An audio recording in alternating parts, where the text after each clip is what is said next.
month after this, California lawmakers assembled to make carrying loaded weapons illegal. At the state capitol building where the meeting was being held, Black Panthers showed up and interrupted the thing with guns. It was a peaceful protest, but legislators were definitely terrified. A few even darted under their desks. So the Panthers went outside, Bobby Seale delivered a speech on the front steps, and they were promptly arrested. Keep in mind that it was not illegal for them to carry loaded weapons at this time.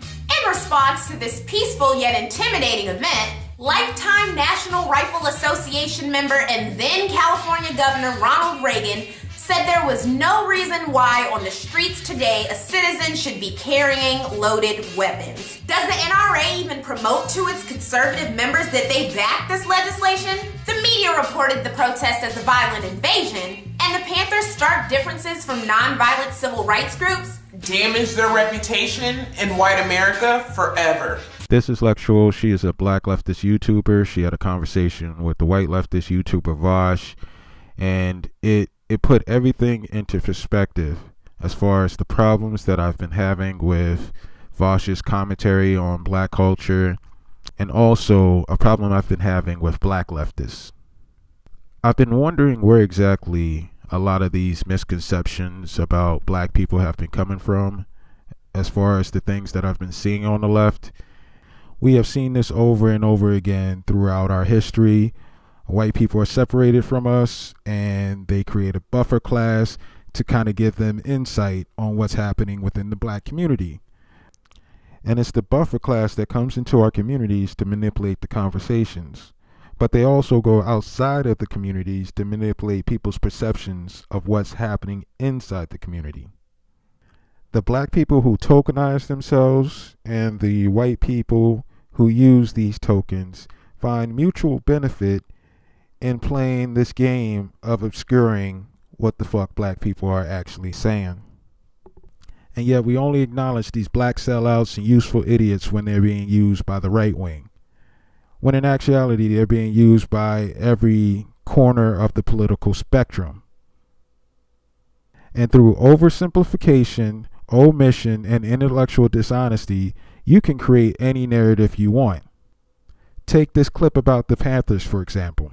This is a very mainstream political story that is used to make conservatives look like hypocrites, which is all fine and dandy. But honestly, this message about conservatives being hypocrites over the gun thing should take a backseat to the conversation about black liberation. This is no different than when conservatives use those few little sentences in the I Have the Dream speech to derail any conversation about race and racism. There is a huge difference between the way leftists talk about the Panthers and the actual Panthers. You said that you were stopped. You know what? We're not. Of course, we weren't talking about white people are never arrested, white people are never stopped going down. See, that's an absolute statement. You have white people in jail. We mean as the statistical average that blacks are more often stopped according to our number that we represent in society, which is only about 11%. Right. You know what? I don't think anybody's going to disagree with it. I agree with you completely. How do we change? Let me give you an example. All we're giving statistics is the same old talk. The way you change it is changing the entire institutionalized racism. Okay, we're not going to change the whole system this morning. Give us some ideas what we can do to help. We're not going to do anything but procrastinate. But what I'm trying to say is we have to start movements like the civil rights movement, continue it like the Black Panther Party, continue it like the Republic of New Africa, continue movements like the Nation of Islam, because it needs all of those groups, all of those movements just to start to make a dent in the kind of twisted mentality white people have in this country. Why aren't they being started from the upper class to the middle class? Because they all Rita has a comment here. By the situation of black oppression, one way or another, even when they don't want to. Yes, that was Huey P. Newton in 1988, after the heyday of the Panthers, making the same type of arguments about disproportionate police stops that current white leftist YouTubers think they've discovered in the past couple of years. But also notice what Huey did. He did something that would seem completely at odds with the way leftists view him. he promoted groups like the Nation of Islam. He denounced this idea of class solidarity. And he also made it clear that race is a priority. Now, you're probably looking at the title of this video and wondering, what the fuck does any of this have to do with Hoteps? My problem with this conversation that Vaush has been having and what Lectual has added is that there is a great oversimplification of what the fuck is happening in the black community. Any pro-black group or religious sect that has not been approved by mainstream white America or these weird leftists is now labeled as Hotep. And it's funny because they never truly explain what the fuck a Hotep is. It just becomes this vague catch-all phrase that is used to undermine and dismiss black people. So the first thing I think we need to do is clearly define what a Hotep is. Now, from my perspective, I go back to the original archetype from back in the day, and this is usually like the things that we've seen in black comedies, whether it be movies or sketch shows or whatever. The idea being the phony pro-black person that really isn't for the cause. What I'm going to do is give you an example of this from this movie, I'm Gonna Get You, Sucker. Look, I'm here because I can't stand what's happening in this community. Yes! Yeah, and somebody has to make a change. Yes! Now, brother, will you help me? Yes! Well! I wish I could.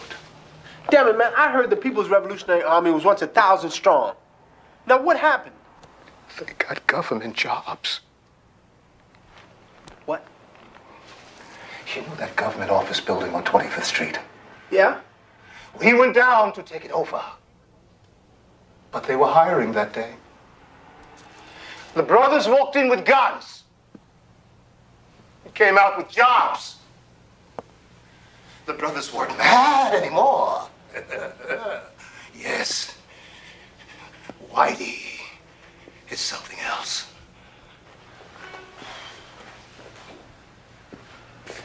Damn.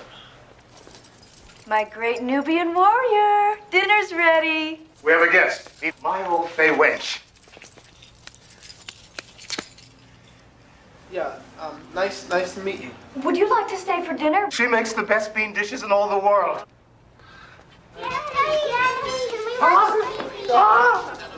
Daddy, old great black king, I finished my homework. Can you watch TV? Let me hear your report. Okay. Abraham Lincoln was born in a log cabin in Illinois.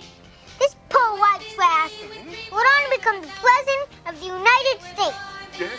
Once in office, this white capitalist swine manipulated the freedom of the black man for his own political career. Free brother! So another piece of poor white trash shot him in the head.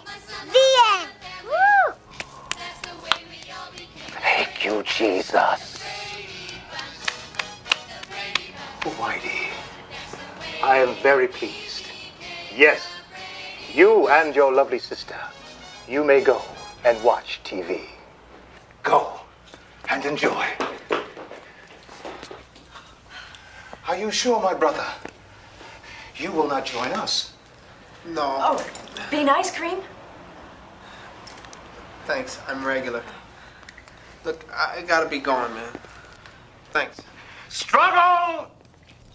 Power to the people! All right, you see how I described this archetype and then showed you something that fits exactly what that was?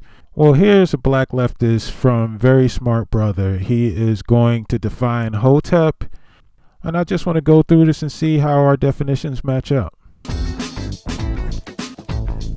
Hotep is an Egyptian word that means peace. It's basically like the Egyptian version of what's good. It's become a way to describe a certain level of like performative pro-blackness. These Hoteps aren't just super pro-black, they're also anti-women, anti-gay, anti-trans people, basically anti-everything that isn't a straight black man. The way I define a Hotep is someone who is insincere about their pro-blackness. And usually they go over the top with it as a cover for their hypocrisy or their shiesty ways. Our definitions are a little bit different. But the brother has an example, so let's look at that. Remember that scene in Don't Be a Menace? It was right in the beginning during the cookout. Can you do me a favor, my brown skin angel? Can you tap that white girl for me? He is like the embodiment of Hotep. My milk of magnesia. It's not a bad thing to be pro-black. All right, so that was all the pertinent parts of this video. Did you learn anything? Anyways, let's look at this example that he gave us, and let's see if we see a Hotep be anti-woman, homophobic, and transphobic in this scene. There's all kinds of bitches up in here. Hey, what did I tell you about disrespecting my Nubian princess? Peace out. With disrespect, you. Oh my God, the mother of Mecca is right here before me. Do my eyes not deceive me, or am I looking at the goddess Isis herself? Can you do me a favor, my brown skin angel? Can you tap that white girl for me? My milk of magnesia. Oh, after the devil made you, he broke the mold. Well, maybe you and I could make a little jungle fever. So this was his example now. I don't see what he described. Maybe I'm missing something. I really don't know. But I feel like there's a disconnect that's happening. And I think it's this thing where you're mixing like everything together. The lines are being blurred with definitions.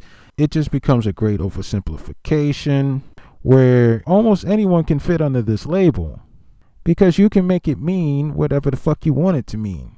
And I'm not doing this in defense of actual Hoteps, actual sexists, actual homophobes, actual transphobes. All that shit is silly to me. What's happening is that you're labeling people indiscriminately. And I've seen this used on the left in such a broad way to dismiss black people's participation in grander political conversations. You know you're dealing with the Hotep when they regurgitate more than one of these white supremacist beliefs under the guise of black progression. Key similarities between Hebrew Israelite flavored Hoteps and Christian identity white supremacists are that they both believe they are the true descendants of the lost tribes of Israel and that the Jews are evil and control the world. There's so much to deconstruct. First, I think it's debatable whether we even put the Hebrew Israelites in the realm of pro-blackness. Their whole thing is the religion of Judaism and strict adherence to the Bible, not fighting for the cause of pro-blackness per se. Now, if you actually understand their ideology, what their belief is that all the slaves that were taken from Africa and brought to the Americas come from Jewish settlements that were in Africa. Now, this idea that they believe the Jews are evil and control the world, I don't know where exactly that comes from. I think that's some shit people are adding to the equation because they don't quite understand what the fuck the Hebrew Israelites are even talking about. But the idea that black people are actually the Jews or the chosen people of God predates any of the Hebrew Israelite shit. This goes back to slavery. Hebrew Israelite history started a very long time ago. Most people would begin Hebrew Israelite history in the late 19th century, but I'm taking a different approach. The truth is, the religious foundation for the Hebrew Israelite ideology began with slavery in the U.S. When African American slaves began to hear biblical stories, they immediately identified spiritually with the plight of the Israelites.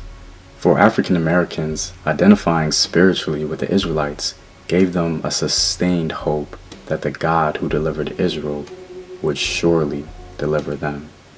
In their slave songs, they made statements such as, "My Lord delivered Daniel, oh why not deliver me too?" They also sung, "Come along, Moses, don't get lost, we are the people of God."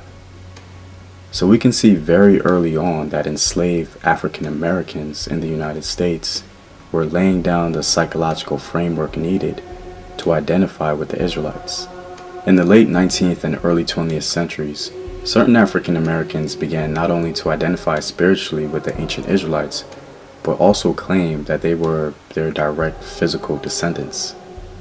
In 1886 in Chattanooga, Tennessee, a man named Frank Cherry claimed to receive a vision through which God told him to present the message that African Americans are the true descendants of the biblical Hebrews.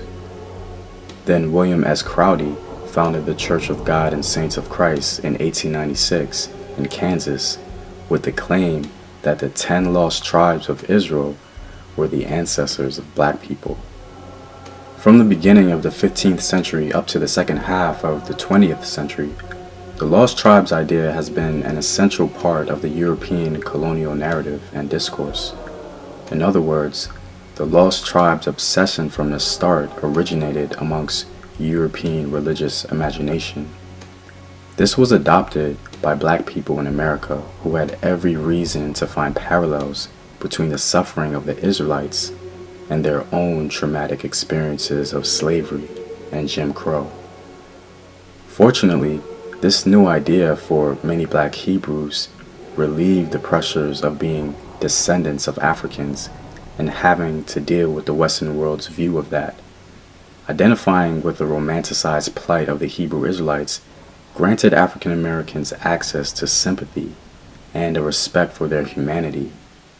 For a particular sect within the black Hebrew Israelite camp, like Rudolph Windsor, this new identity afforded them the opportunity to separate themselves from the African and join in the denigration of African society and civilization in order to insist that their presence, the presence of the black Hebrews in Africa, brought some sort of cultural or moral superiority.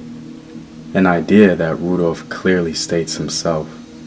The argument from Rudolph Windsor has strong undercurrents of black Hebrew Israelite superiority over Africans. The Jews had settled among the most civilized people throughout the ages. The Jews imported into the western part of Africa a superior material, educational, and moral culture soon after 300 AD. But if I say, hey, don't let nobody debo you for your chain, what that mean? Don't let nobody snatch it. Don't let nobody snatch it. So if I talk to you in that type of tone, you can pick up what I'm talking about. In the scriptures, when it speaks about Egypt, it's just simply talking about bondage. So read it again. Come on, bro. This up from the top. And the Lord shall bring thee into Egypt again with ships. By the way whereof I spake unto thee, thou shalt see it no more again. So when he talking about Egypt, he's talking about bondage. The Lord said, I'm going to take you into bondage, but this time it's going to be with ships. This time it's going to be with ships. Who could tell me of people that done went into slavery on ships outside of the so-called Negroes? Trivia. Right? I'm going to give y'all some knowledge. The so-called Hispanics and Native Indians went into slavery on ships as well. Right. They wasn't taken from Africa and brought over here. They were taken from here and taken back over to Africa and taken back over to Europe and taken to the Caribbeans. What are you talking about? Man, you don't know nothing, man. Man, what are you talking about, bro? Man, what are you talking about, bro? Get out of here, bro. Man, I don't want to hear you, bro. You don't know nothing. You don't even know your own history. Right. You don't even know your own history. You don't even know the Sudanese. Go back to the ancient Egyptians, man. Bro, come on, bro. I'm from Sudan, bro. Don't be like, I'm from Egypt, bro. Tell me about the Sudanese. Tell me about the Sudanese. Bro, you out here, bro. Y'all trying to like divide the black people, bro. I don't like that shit, though, bro. First of all, we ain't divided. Listen, first of all, we ain't divided black people. We bringing black people together. That's right. Not only are we bringing black people together, we bringing our black brothers with our Hispanic brothers. That's right. We bring our Hispanics together with our Native Indian brothers. Right. You just not a part of our people. That's right. Give me some too. Give me some too. I'm African, bro. I don't have. I know you're African. I'm not African. I'm African. the first place. I know you're African. I'm not. I'm sorry. Go ahead. He's mad at me because I bring out his history. I think you my brother, but the police You mad at me? When? You talking about what you mean when? Bro, the police fuck with me in America. When? They're gonna stop me all the time. Hey, you don't even know. Let me ask you this. Tell me the last time a Sudanese got shot in the back with no gun. Bring it out. No. You know, hey, you hear that about the In America. In America. Show me the Sudanese getting gunned out of the street with no hands up, don't shoot. Bring it up. Where the hell was the Sudanese when we was on plantations? Bring it up. Where the hell was the Sudanese when they was going to come and get us off the plantations? They was nowhere. You know why? Because you sold us to the so-called white people. That's what white people told you though. Get that. The white people in America told you that shit. That's why you trying to hang on. That's why you trying to hang on. Verse 11. The discourse of don't do that, bro. Come on, bring it out, man. No, don't do that. Listen, white go back to Deuteronomy 28:68. White people told you that shit, not us, bro. Now you believe that shit now, bro. You say I believe what? White people told you we sold you though. Wait. No. White people also told me that me and you are the same.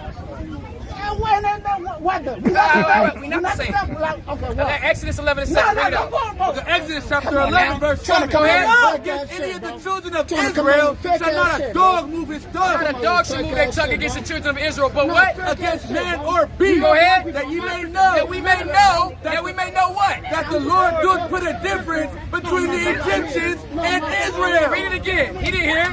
That they may know that the Lord doth put a difference between the Egyptians and Israel. Read it again. He didn't hear it. That ye may know that the Lord put a difference between the Egyptians and Israel. It's a difference between me and you, bro. It's a difference between me and you, bro. It doesn't matter. It's a difference between me and you, bro. I just come from Africa, bro. Okay, let me ask you this. Yeah, bro. So all Africa is the same people. We are Africa is a country. It's not a country, bro. Thank you. We have a tribe, clan, and all that. Thank you. And listen, and we not from the same tribe or clan. That's right. Well, isn't that interesting? Did you know that they differentiate between Black Americans and Africans? Did you know that when they're talking about the Israelites, they're talking about Native Americans, Latinos, and Black Americans? So it really doesn't make sense to call them the Black Hebrew Israelites. Like, the whole thing is based on the slave trade. And that's really just redefining their identity. Once you peel back that layer of the renewed identity, it's really just a strict adherence to the Bible. But anybody who has seen these guys prophetizing on street corners or wherever, you know that they don't actually spare Black Americans who don't believe in the ideology. They don't spare Africans. They talk shit about all of us. So it's not really a race thing, and it doesn't make sense to put them in this grouping as if they're like Afrocentric, like super pro-Black and all this type of stuff, because it's not really their thing. What their thing is dissecting the motherfucking Bible. And what we're gonna do a score tonight. We're gonna do a scorecard, but we're gonna use our hands for who's the Jews and who's not. But it's not gonna be the regular kind. I'm gonna take a different route. First, pull up so-called Jews. Pull up Jews, Jewish people. Pull up the picture. I want images. Okay, right. Just pick anyone with them coats. Y'all see the black coats? Watch this. I'm going to tell you why they wear the black coats. Jeremiah 14:2. This is why they do that. Jeremiah 14 and verse 2. Judah mourneth, and the gates thereof languish. They are black unto the ground, and the cry of Jerusalem is gone up. So this is why because people often ask, why do they all wear black? Because of Jeremiah 14:2. It says, Judah mourneth, the gates thereof languish. They are black unto the ground. They took that so literal, they said, you know what? We have to dress in black. That's why they do that thing. But it's not talking about these people. It's talking about our people. Now type in black man. Anyone, I don't care. I hope no porn pops up. Okay, the guy in the middle. Now read the scripture again. Judah mourneth, and the gates thereof languish. No, nobody saw lusting, by the way. Go ahead. They are black. They are black unto the ground. They are black like the earth. Okay. So you're here now and you're looking at this and you're thinking, all right, so maybe they didn't get the idea that they are the Jews from white supremacists, but what is going on with this idea that the Jews aren't the real Jews? Obviously, that must come from white supremacists, right? Well, let's look into why they are claiming this and why people think this claim is anti-Semitic. Some necessary background info. The two largest communities or denominations within Judaism are Sephardim and Ashkenazim. Today's Sephardim, or Sephardic Jews, are the descendants of the Jews who arrived on the Iberian Peninsula after the Babylonian and Roman exiles, before fleeing to southern Europe, the Balkans, and North Africa after the Alhambra decree, a record that is not contested. Ashkenazim, or Ashkenazi Jews, are those whose ancestors arrived in the Danube Valley and Rhineland areas after the Roman exile, with some accounts dating as far back as 321 CE, but there are some who call these historical events into question. A hypothesis dating back to the late 1800s states that Ashkenazi Jews are all descendants of the Khazars. In the 600s CE, in southeast Russia, a multi-ethnic conglomerate of Turkic people founded a powerful state made up of people from many different ethnicities. This was the Kingdom of Khazaria. The theory goes that in the 8th century, the Khazar ruling class converted en masse to Judaism on the instruction of their ruler. According to this line of reasoning, these Jews didn't migrate from Jerusalem and Babylonia into France and Germany, but rather migrated from modern Russia and Ukraine. So, who's pushing this theory? Well, certain academics, for one. Their hypothesis got a big bump in 1976 when a writer and amateur anthropologist named Arthur Koestler published the now-debunked book, The 13th Tribe. Koestler thought that by proving Ashkenazi Jews were actually more European than Semitic, it would upend the foundations of European anti-Semitism. Ironically, Koestler's claims only served to feed anti-Semitism by accidentally resurrecting a theory that would only go on to serve the interests of bigots and the uninformed. After its publication, supporters expounded upon his claims even further, while detractors called it anti-Semitic. But why would the hypothesis be anti-Semitic instead of just another scholarly theory? It makes more sense when you look at some of the recent supporters of the theory, especially those outside of academia.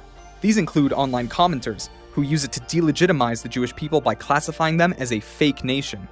Now, isn't that interesting? So, this actually didn't start with white supremacists. This is something that started with someone who was trying to fight white supremacists by making the Jews seem more European, which would be completely against the ideology of white supremacists. And the claims for why this is anti-Semitic has nothing to do with white supremacy. It's all about people using this shit to delegitimize Israel. A lot of this shit has been debunked. And to be completely real, I really don't give a fuck about any of this religious shit. My thing is, like, shouldn't we actually know what their beliefs are and where their beliefs are coming from? Like, isn't that something that we need to, like, if we're going to critique these people, we actually need to know what the fuck they're talking about? You got absolutely none of this from Lectual's video. There is no context. And now that we got that out the way, let's talk about this decision to go on Vaush's show to talk about anti-Semitism in the black community. Vaush is one of these edgy leftists. He was actually kicked off of this platform called Twitch for making threats against Israel. If someone even shows a clip of Vaush, it doesn't even have to be related to that threat. They are at risk of being kicked off of that platform. So she decided to do an interview with Vaush to expose the anti-Semitism within the black community and to shame the rest of the black community for not being good leftists like Vaush. Two groups of Africans that have been embraced as legitimate members of Israel or just accepted as having legitimate claims are the Falasa Jews of Ethiopia and the Lemba of Zimbabwe. The mere existence of these communities really strengthens the argument of modern-day Black Hebrew Israelites concerning the exodus of Hebrews from Israel into Africa. There is no doubt that the Black Hebrew Israelite community can anchor their historical perspective with this reality. Some of the truths within the Black Hebrew Israelite camp can be very compelling, giving the biblical and tangible evidence. The only problem from the outside observer seems to be the conflation of this history. The truth is, there is a history of Jews in Africa. According to most accounts, the earliest Jewish settlements were in North Africa, and it only makes sense for Judaism in Africa to begin in the north as a point of entry from the Levant region where it originated. Jews and Amazigh, or what we call today Berbers, ultimately interacted with each other, and some Berbers in North Africa actually converted to Judaism. But the most unlikely place people are to expect the presence of Judaism tends to be West Africa, because it's so far away from the origin of Judaism. Admittedly, the most direct evidence for Jews in West Africa comes from the West African writers themselves in the Tariq al-Fatash. The Tariq al-Fatash is a West African chronicle written in Arabic in the second half of the 17th century, and it provides an account of the Songhai and Mali empires. The Tariq al-Fatash describes a community called the Bani Israel that, in 1402, existed in Tendurma, Mali, possessed 333 wells, and had 7 leaders. It even goes on to list the names of these leaders, and even states that they had an army of around 1,500 men. There are many more accounts of Jews in Western Africa, but let's discuss the strongest claim from the Hebrew Israelites that support their narrative. Like mentioned before, the Hebrew Israelites claim that Hebrew communities lived in Africa, and historically that's true. But their strongest claim comes from Dr. Rudolph Windsor in his book From Babylon to Timbuktu. There, he proclaims a Hebrew Israelite state in West Africa called Kamnuria or Kanuria. The Moorish writer Leo Africanus informs us of the past existence of a medieval Hebrew state called Kamnuria or Kanuria. In fact, Kamnuria did indeed exist, and to Dr. Windsor's credit, there is very strong evidence that there were Jews living there. In Mauritania, according to oral tradition of Western Africa and Arab sources, the first inhabitants of Mauritania were the Bafour people, who apparently claimed Jewish origin. The Bafour were a pre-Berber people in the region who reportedly were Black Africans with some Semite ancestry. Al-Idrisi, the Muslim scholar and historian, writes, and I quote, "The inhabitants of Kamnuria, following the saying of merchants, claim to be Jews." When you don't know a lot about these groups, it's easy to dismiss them based on what they got wrong. But what about the shit they got right? I think that's the problem that I'm having with a lot of shit, and why I even decided to dig into this and talk about this subject. I'm not interested in being some great defender of the Hebrew Israelites and trying to hold up their way as the right way. That's not even in my motivations. My issue is that there are a lot of black scholars that simply don't fit into the mainstream. But that doesn't mean that their scholarship is wrong. A lot of black academics are dismissed, downplayed, and ignored, while their white counterparts can be as eccentric as they fucking want to be and then be taken seriously. So even when black people are correct about some shit, they treat us like we're crazy. And then when a white person comes around and confirms the things that we've already been saying, they act like we never said the shit to begin with. And a key example of that are the Ethiopian Jews. For me, I'm not even into all this religious shit. I just think motherfuckers have the right to believe whatever the fuck they want. A lot of these leftists aren't into this religious shit either. They think it's all make-believe, which makes me then wonder why the fuck they are valuing one religion or one set of religious ideas over another. Brings me to the next similar talking point, homophobia, who decry abortion as the genocide. This, of course, brings me to anti-feminism. The problem with this is that you have lost all specificity. This is too broad.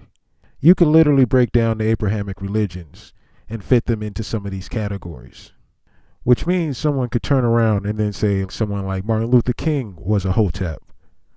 But if we were to take someone like John Henry Clark, for instance, he was a Pan-African, and there is no doubt in my mind that these people would label him a Hotep because he was the very definition of Afrocentric.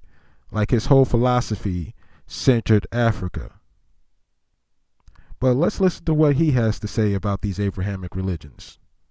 When you tell the truth about Africa, you're going to take the cover of a whole lot of people and a whole lot of fakery palmed off on us as religion.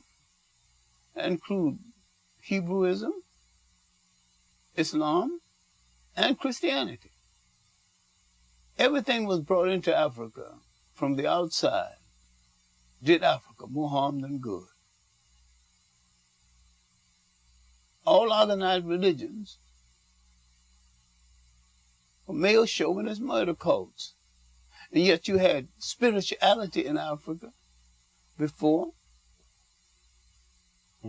that did not murder people, did not justify taking people's country based on the fact that my God said it's all right. And all the organized religions of the world have used it to justify their murder of other people. I think had man gotten common sense instead of religion, the world would have been much better off. In the way that Lectual is describing it, I don't know how you can claim there's common ground between these different types of ideologies. But that's the whole problem with the way these people are presenting this concept. Like, this shit was never meant to be taken this seriously. This is insanity. This is all based on a joke. It was just a slang word to make fun of phony pro-black people. There is no core ideology of a fucking Hotep. That's just silliness. And what I'm seeing is that these leftists are just giving these white people an excuse to avoid uncomfortable black thoughts. And I'm not talking about in the realm of whatever they're discussing in these videos. I'm talking about fucking black people who are demanding answers for like racial injustice. Like, you're giving these people an excuse to avoid any of this because now they can just label us a Hotep. They don't even know what the fuck a Hotep is, but it creates all these negative images in their minds because you just threw a concoction of negativity together and told them this is what the fuck it is. The last similarity I'm noting is a denial of rape culture. But the whole society is geared to make a fool out of women. Right. Make you think your backside and your breasts and your hips and your hair is more important than your mind.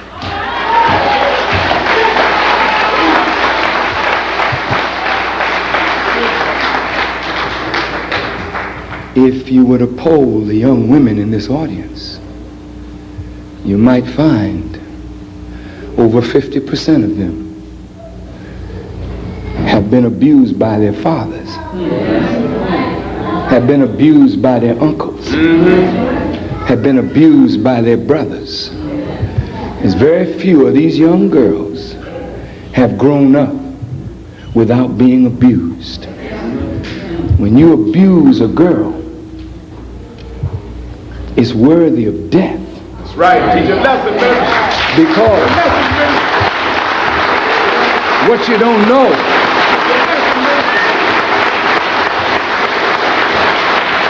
what you don't know about the value of the female,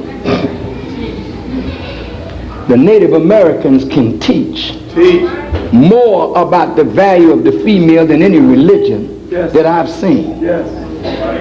Islam is my faith, but I don't like the practice in the way it treats women. Come on. It's so different from what the Prophet wanted. The way Christians treat their women is so different than what Jesus wanted. The way the Jews treat their women is so much different than what Moses wanted. Till women all over the world are crying out. Because they're abused and misused and disrespected. Because we men don't know the value of a good woman.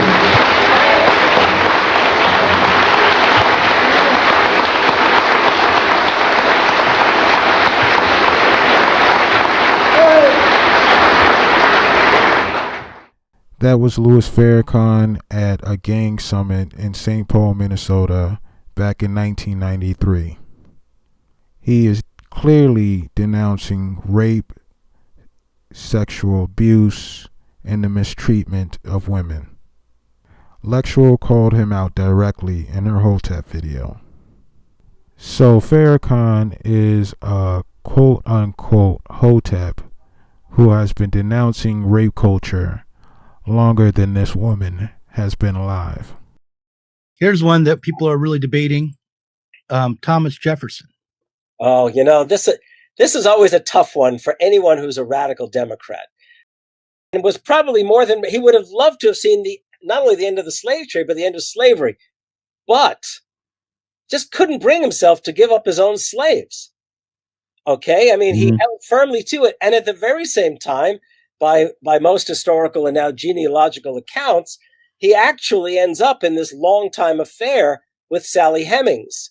Okay, and then to add to the curiosity of the whole thing is that Sally Hemings is the half-sister of his late wife, because it was his late wife's father who was also the father of Sally Hemings. And with Sally Hemings, there are children. And you could well have imagined that during his lifetime, he could see his way to the fact that if he could love a black woman, then surely equality would call upon him to bring an end to slavery on his own estate. Yeah, my understanding is that, you know, that his that his relationship with that after his wife died, she sort of replaced his wife. Right. This was not Rush Limbaugh. This was not Sean Hannity. These are two leftists, two socialists. And they're talking about Thomas Jefferson and Sally Hemings. Did you hear the word rape? Did you hear sexual abuse come up? They have completely sanitized this fucking story. How the fuck does a slave give consent? And when this shit started, Sally Hemings was a motherfucking child. This is normalizing rape. My question is, when are we going to start having honest conversations about this goddamn slave rape? Because that shit is literally in our fucking DNA.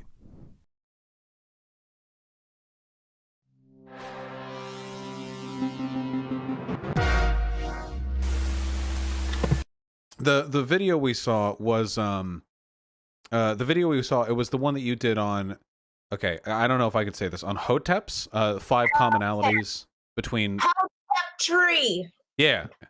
So as I understand it, the Hotep is kind of like a sort of a mocking term because it's making fun of the tendency of black Israelites to transpose black identity on these historical figures, namely like Egypt, because you would have like the the idea that like the pharaohs were all black, which I think is sometimes true. And the term just kind of stuck. Yeah, it originally started as a peace greeting in Afrocentric circles, and it has come to be like a colloquial term in the Black community for not just the Hebrew Israelites, but the people who, espouse all of those ideas that I talked about. So it's kind of like it's a slang way of calling somebody out, but it didn't start that way. So I don't have a problem with you saying Hotep, but I'm sure there are people who would. So it's up. All right, do you see what I'm saying now? Do you see how this is a fucking problem? this guy watched her video as a source of information on some type of ideology that's going on in the black community, and that was his takeaway. He's completely confused. He is trying to make every Hotep a black Hebrew Israelite, and then he's trying to ascribe an ideology to the Hebrew Israelites that is kind of a contradiction of what they actually believe. And she was there live with him, and she didn't do much to clear that up. Like it was so vague. And I know if you were to ask this man now what a Hotep was, he wouldn't really know what to fucking say, or he would say some jumbled up mess like he just said in this video clip. This is a fucking problem. A frustration that I've had is, okay, so I don't think there's like a black left and a white left for the most part. I think there is. Okay. To what extent? Black people on the left can't even decide whether we're anti-capitalism or pro-capitalism. There are people who still feel like capitalism is the way to save our community. Like, there's a divide among black people on the left. So I know there's a divide among black and white people on the left. The same way up in Portland with the protests, one of the NAACP Portland affiliates was talking about how we need to focus on Black Lives Matter being the center of the protest. But there are a lot of black people like myself who, think we should be attacking capitalism because attacking capitalism because, cops enforce and protect class interests.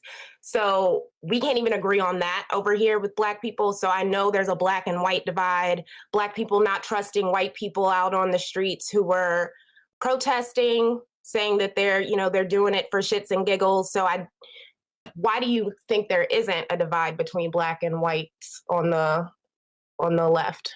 Yeah, so let me clarify then. I would like to believe that for a lot of issues, particularly when I discuss them on my channel or when I engage with my community, I'd like to think that there are in many ways, a lot of ways I can talk about race and capitalism and crime and all these issues in a way that doesn't seem to elicit a strong divide in my audience along race. That generally speaking, at least in my community, I think we can agree on what you just said. I would like to think that your side on this issue is by far the most defensible one. The idea that, of course, Black Lives Matter is not inherently a strictly class movement, but it would be ridiculous, I think, to leave that out, and that to ignore it is to sort of passively roll over and allow for a dynamic of oppression to sort of go by unchecked. I feel like takes like those are, at least in my circles, relatively uncontroversial. And the issue that I have is that sometimes, in very specific ways, they are.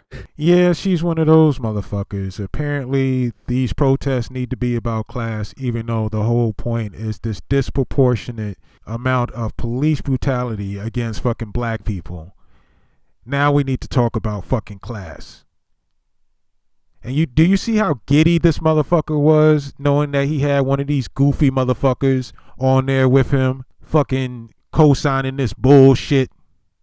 We gotta wake up and see who the fuck all our enemies are. It's not just fucking Candace Owens. It's not just Diamond and Silk. It's not even when you go to the Democrat side. It's not just fucking Angela Rye and these motherfuckers. They also got them on the left. It's these lost motherfuckers that will take a situation that is clearly about some racist bullshit and try to make it about class. To fight the socialist fight. They're not fighting the black liberation fight. They're fighting the socialist fight.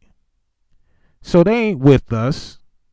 Like, it would be one thing if they would go to these motherfuckers and say, look, black people have been exclusively fucked over, and if we're going to say, like, we need to look at this from a class analysis, like, the only economic solution that makes sense is fucking reparations. If that was the way that they were attacking this shit, I would understand. But they know that would be a heated conversation. They know that conversation is not going to sit well with these white leftists. So they don't want to have that conversation. It's way easier to bash black people and to push socialism and then be able to move around in these white leftist circles unchallenged and unquestioned. With before the Nick Cannon thing, I talked about how I wasn't a fan of black separatism, the idea that the best way to solve race issues is for all the black folk to just up and go and live in Africa or whatever. And that discourse got a lot of people mad at me, and the contradictions were really difficult to resolve because there's this underlying assumption that white people shouldn't speak over black people on race issues. Which was really frustrating because I felt like a lot of the black people were like these Nick Cannon types where they're like really kind of giant pieces of shit who are using race as a vehicle for delivering prejudice. And I was wondering if you had a take on that particular issue. Do you see how there's no specificity about what was actually said to him or what the actual arguments are? Like, he is really just using this as an excuse to avoid having, like, any serious conversation. And she's helping him. You're wondering if I have a take on white people speaking over black issues, or do you feel like you can't speak without somebody accusing you of talking over? More like, would you agree that there are some people of color who weaponize the presumption on the left that these issues shouldn't be spoken over by white folks? Yeah. What would you feel if you were browsing YouTube and you found a video that was like yours, except it was being done by a white lady? Do you think that would be an acceptable video, or do you think an element of the conversation or the message is being lost in the fact that it's not a black person criticizing black issues? The message will get lost, but I find that a lot of the topics that I talk about are more well received when they come from somebody who's in the conventional mainstream, or they happen to be white, or they happen to be male. Because I talk about a lot of things that really should not be controversial, but when I say them, suddenly it's an issue. So if I got on YouTube and I saw a white woman speaking about Hoteps, yes, I would be kind of offended because I'm like, where are you coming from? You don't know these things. But at the same time, I'm like, well, she probably has 100,000, 200,000 views on that video, and it's probably getting more people talking about the topic, which is frustrating. So. Oh yeah, for sure, 100%, yeah. It's the weaponizing privilege thing, right? I mean, if you're going to have these issues, they're probably best spoken about by people who are most, or who are closest to them. But invariably, like, white men are always going to have their opinions signal boosted. So, yeah, and if you're going to facilitate those conversations, you should have someone who knows about it. So she is simultaneously supporting this idea that black people are weaponizing their black skin to shut down white conversation. But at the same time, she's trying to tokenize herself to make it seem like the same information is more valid coming from her than the white woman. And the way she tries to flip it is like, oh, what does this white woman know about Hoteps? Shit, what do you know about Hoteps? You don't know what you're talking about. And what you're doing is you're going in front of these white people and you're filling their heads up with misinformation so that they're out here and they don't know what they're talking about. Thank you. My thoughts have remained consistent on Hoteps. The Nick Cannon thing really blew my mind and really showed me how within the black community, we have our own work to do with throwing away certain conspiracy theories and ideologies, especially the anti-Semitic ones, because until we address a lot of these issues in our own community, then we won't be fully ready to integrate into a true leftist movement, I feel like, because we're still, a lot of these things are tinged with classism and elitism, and until we get rid of those, we're going to keep talking in the same circles, saying the same things. Yeah, the mask is completely off. Apparently, black people aren't worthy of being integrated into some leftist fucking movement, whatever the fuck that means. I think we need to go ahead and talk about the left for a second. I think we really need to break down this ideology and go back to a lot of its roots. For this, I am going to go to this book called Karl Marx Racist. This book was published in 1979. It was written by a former socialist who kind of wanted to spill the beans after he lost interest in the ideology. So what he did is he kind of went through all of Marx and Engels' letters to each other. And what he found is all these offensive beliefs that were held by Karl Marx and Engels. Chapter 7, page 71, Karl Marx on the Negro.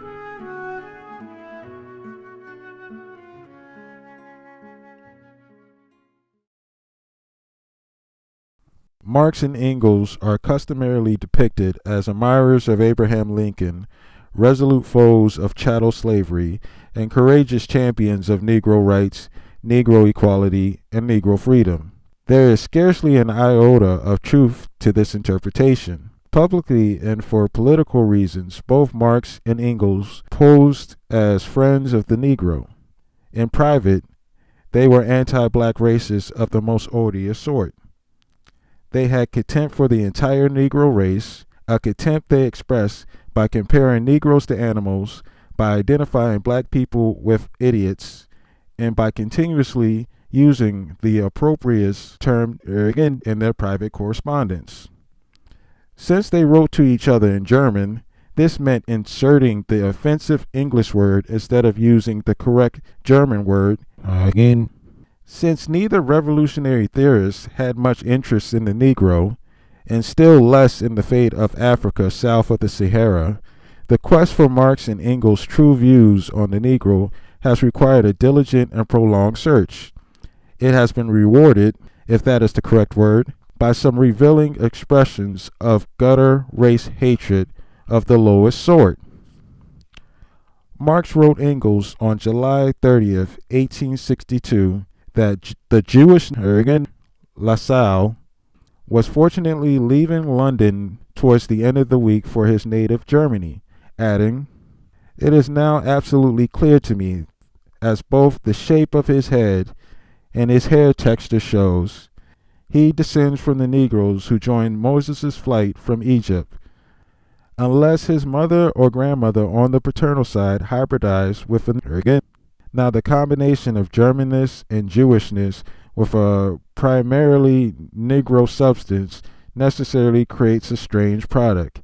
The pushiness of the fellow is also Negro-like." Wait, they never bring this up in the socialist meeting?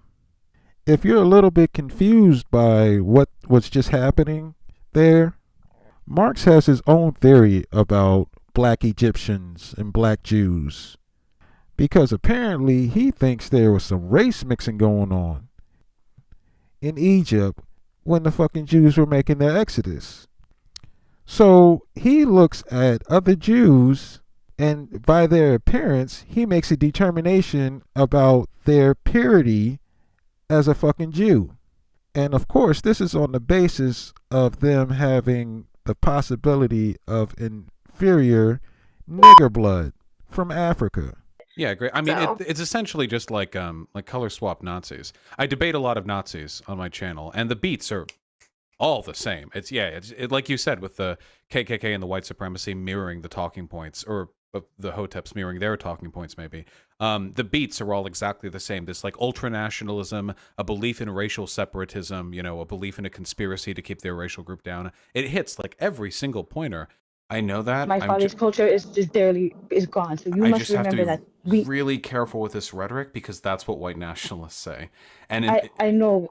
But their their culture is not being destroyed. Well, that's the thing. It doesn't matter whether or not it is, because the rhetoric is what matters here. When we're talking about populist movements, what is and isn't true is significantly less important than what you can find political justification for. You're representing a fairly like tenable side of black nationalism, but I've talked with and I've seen a lot of fucking black folk who are complete fucking lunatics who LARP about like all the fucking black folk running over to the East Coast and taking boats over to Africa where they'll establish like a pan-African like ethno-state that they can use to fight against the whitey, you know? Like that's a thing that some people believe in, and I think that's a bad way of bringing about good, you know? But if what you want is as you've described here, then I agree with you totally. So when I just want to be like very careful with my language here, because if we start talking about cultures being like harmed or destroyed on their own being a bad thing, then we go back to the white nationalist rhetoric where they'll say like our culture is being destroyed when white people are as powerful as they have ever been, like geopolitically, you know? So I just want to be very careful with the distinction between harm against those two things. I understand what you're saying. I just like, again, I'm being a little careful here because you came in saying you were a black nationalist. So I was getting very ready for me to point out like how this and that, you know, the syllogisms between that and white nationalism. But I see. I feel like maybe you should speak to more black nationalists or black activists. I'm really sorry, but from the discourse that I've seen online, I don't know if your views are representative of the broader beliefs of many black like nationalists. I'm pretty sure a lot of them want to create a pan-African ethno-state in Africa. Like that's what I've like that's like what I've engaged in for the most part, you know? Well, what I've engaged in for the most part, because if we're talking anecdotally and what we've personally seen, what I've engaged in the most part were just black activists trying to make a space to empower and focus on black issues. Yeah, but the Democratic Party of the United States of America, even those milquetoast liberal weaklings, are also committed to this. Like even people like Pete Buttigieg were talking about the Frederick Douglass plan to put forward like reparations to like black folk and like ease the racial economic divide. Like what you're talking about, what you're trying to sell to me as black nationalism is so milquetoast that you could speak about it on the public debate stage in like a presidential election. So it's weird to me. Like if that is what you want to paint like black nationalism as, just like let's just make our economy, let's economically bolster ourselves. Let's make sure we're not being like overrun with yes, because the black leftists and the black academics and the general black population, not the crazies online, the black leftists, black academics, the general black population wants this. I think you're conflating, like, I'm not sure what you would call this, conflating that with black nationalism. I encourage you to read things like the Cambridge Guide to African American History and We Are Not What We Seem, Black Nationalists and the Class Struggle in the American, written by Bush and Roderick. I forget their names. I will link this to you. I'm reading on it right now. The early history of black nationalism was characterized by people discussing the idea of blacks leaving America and forming an ethno-state. They didn't call it an ethno-state back then because most societies were more or less ethno. I think that people had said that because they believed that white supremacy could never be removed. So the only way to protect themselves is to disengage from white supremacy. That means move or leave. I think that white supremacy can be removed, but if it couldn't ever, under any circumstance, be removed, the last resort would be to disengage for our own safety. Okay, well, thankfully, I don't think racism is baked into the white genome, so I'm pretty sure we're eventually going to be able to get there.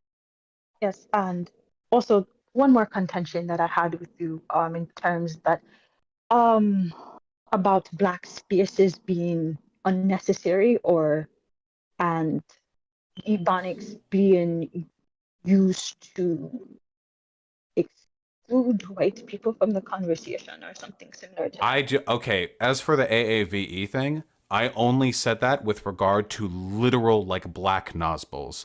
I only said that they would very deliberately enunciate the AAVE elements of their speech in text because doing so, was like a performative gesture, like a way of distinguishing themselves from the broader, like linguistic trends, which I think is pretty fucking cringe, in my personal opinion. But yeah, But it's not. how I'm would- not how saying would this you about know? all AAVE, huh? I know, but how would you know though?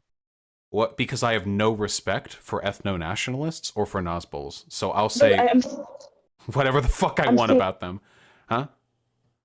But I'm saying, how would you know that they're deliberately invoking it and not just not speaking their dialect? Because it's a pattern that I've seen a lot. Sometimes I've seen it like directly, like people, like the black person will talk like in one way when in their speech, but then they'll type in a very specific different way. It makes sense. Like it's the exact same shit that Nazis do. If you ever go on like a 4chan or something, or like Poll, and you see like the Nazi like LARP threads, they'll start talking like they're all fucking like medieval crusaders. You know, they'll talk about degeneracy and like the greater glory of the nation and all that crap. Wait.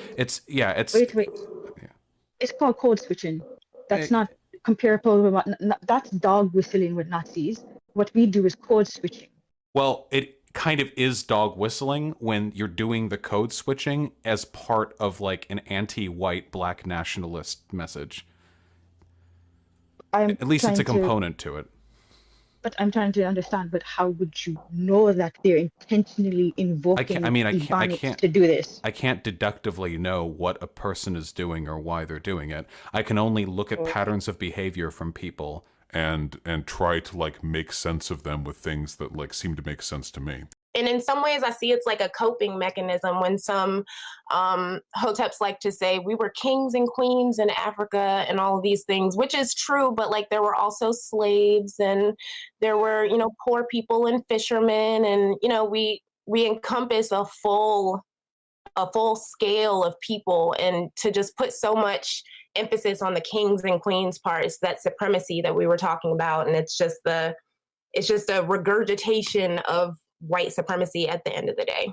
Yeah, did you know that through the lens of a class analysis, black people saying that we were kings and queens in Africa is essentially the same as being Nazis and is enforcing some fascist supremacy.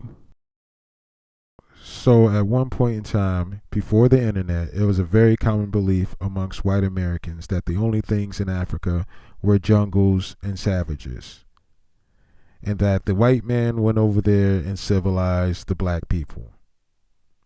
And the narratives that were told about black people were either the savage narrative or the slave narrative. That is the backdrop of this "we was kings" conversation.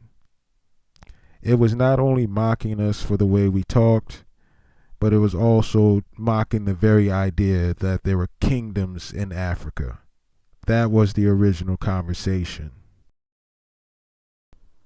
Now that we have the internet and this stuff can easily be debunked, it seems like the "we was kings" joke has mutated. And now it's supposed to be about the fact that black people believe that there were civilizations in Africa where it was just kings and queens in the society and nothing else. Everyone was a king or a queen. It's completely fucking ridiculous. And the fact that this woman is playing into this, but from a socialist point of view, it lets me know that she's a fucking problem, but I'm not even sure if she knows it. Damage their reputation in white America forever.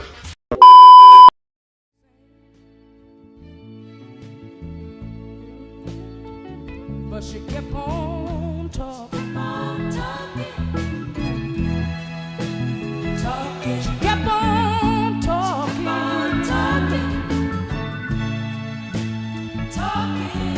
She didn't know exactly who I was. She didn't know she was ruining my life.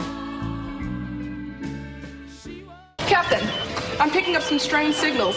Something about intergalactic oppressors, sir. Captain, intruders are approaching the bridge, sir. Who are you? I am the Minister Louis Spock?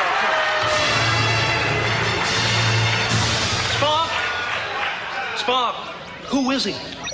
A former Calypso singer, Captain. who later became leader of a 20th century African-American religious sect known as the Nation of Islam. You like to buy some incense? Bean pie, my brother? No, thank you. What do you want? I've come to warn your crew. Warn your crew. Of their enslavement. Enslavement? Aboard this vessel. That's poppycock. These people are perfectly free to do anything they like.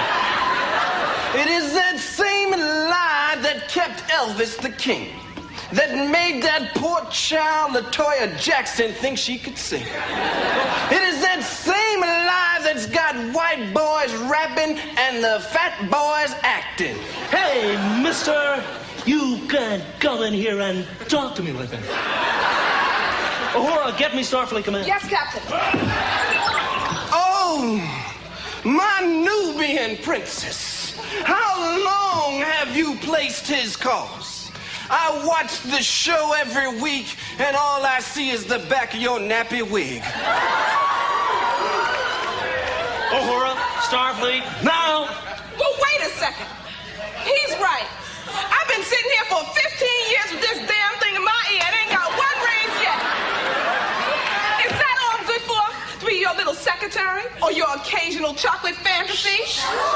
You get up off your flat butt and get Starfleet your damn self, because I ain't budging. Preach on, brother. Yes, sister. Mr. Zulu, call Scotty. Tell him to get this man out of here. Wait a minute, Mr. Sulu. Before you touch that dial, answer me this question. Who does the laundry around here? I do. Mr. Zulu. Well, you call me Buddha head and pie face in front of everybody. Well, I've been in space all this time, and I haven't had one woman yet. You even take the ugly ones, Captain. My loins are about to explode. I want to do the nasty. That's right, rise up, Mr. Spock, my friend, we've got to do something. Why do you say we, Caucasoid? It's obvious, Captain, that Minister Farrakhan is right. Spock, are you out of your Falcon mind? Well, logically speaking, Captain, I am the strongest and most intelligent person aboard this vessel, yet I'm only second in command. Mm-hmm. I should be captain, and I'm also a better director than you. Can't you see it's discrimination? You get off my ship, buddy. Put your puny weapon down, Captain. You cannot harm me. My people have survived 400 years of slavery. 300 years of apartheid. And 25 years of the Jeffersons and syndication. Very good! Go to your room.